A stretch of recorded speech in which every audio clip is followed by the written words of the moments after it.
Hello everyone! For today's video, ayan, gagawa tayo ng iba't ibang klase ng hairstyle. Pero sisimulan po natin itong napakadali lang at nakikita nyo kung paano ko po ginagawa. Para siyang kadena. Panoorin nyo lamang po kung paano ko po siya ginagawa, iniikot ko lamang po. Panoorin nyo lamang po kung paano ko po siya ginagawa, iniikot ko lamang po ang suklay kasama yung buhok at pagkatapos ay kumukuha ako ng maliit na hibla ng buhok. Hayan, ganyan lamang po hanggang sa matapos siya. O diba, napakadali lang nito mga mami. I-practice mo na yan, wala po siyang kahirap-hirap. Pwedeng-pwede po ito sa mga anak nyo na nag-aaral para at least kung ayaw nila ng nakataas ang buhok, kung nakalugay ang gusto nila, at least, meron po siyang konting hairstyle ang kanilang buhok. Ayan, napakaganda, di po ba? At napaka-cute, napaka-elegant po.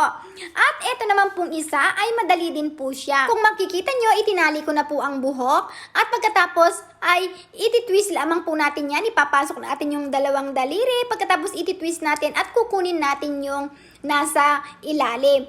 Ganun lamang po, uulit-ulitin lamang po natin siya hanggang matapos po siya. Kukuha po tayo sa left side at sa right side. Pagkatapos ay itatali lamang po natin ng rubber band. At pagka natali na po siya ng rubber band, ganun din po kung ano po ang nagawa natin kanina, uulitin lamang po natin yan. Ipapasok po natin yung daliri natin at ititwist natin siya ng konti at kukunin natin yung nasa ilalim. Ganun lamang po siya kadali. Diba? Napakaganda niya at napaka-cute.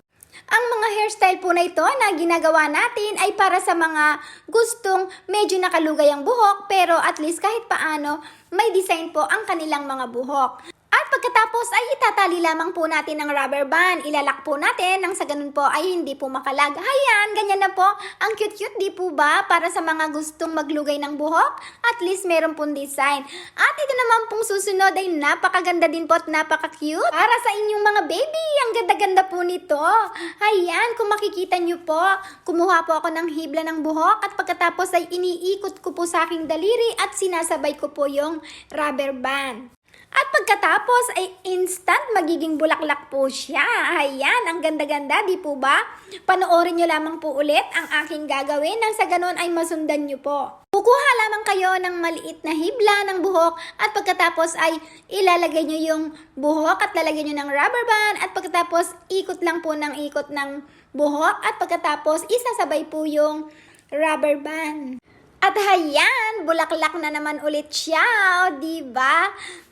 Alam ko po, sa una ay napakahirap pero pag pinag-aralan mo na yan, madali na lamang po yan. Hayan, tingnan nyo po kung paano ko po ginagawa.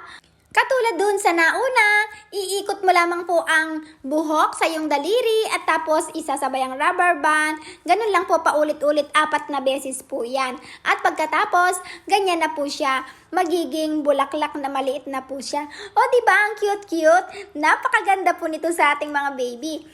At ito ay napakadali rin po kung nakikita nyo po kung paano ko po ginawa. Ganyan lamang po siya, super dali lang po siya at napaka-cute niya po. At pagkatapos i-divide mo po yan sa gitna at ibabaligtad mo lamang po siya. At pagkatapos ay iaakyat mo sa taas at ganyan lamang po siya kadali. Magpoporma po siyang puso. O di po ba, ang cute-cute niya? Ano bang ginagawa mo, Mamshi? Practicein mo na yan. Bagay na bagay yan sa iyong mga anak. Itong mga ginawa kong hairstyle na ito ay para po sa mga gustong maglugay ng buhok. Maraming salamat po sa panonood. God bless you all. Follow for more.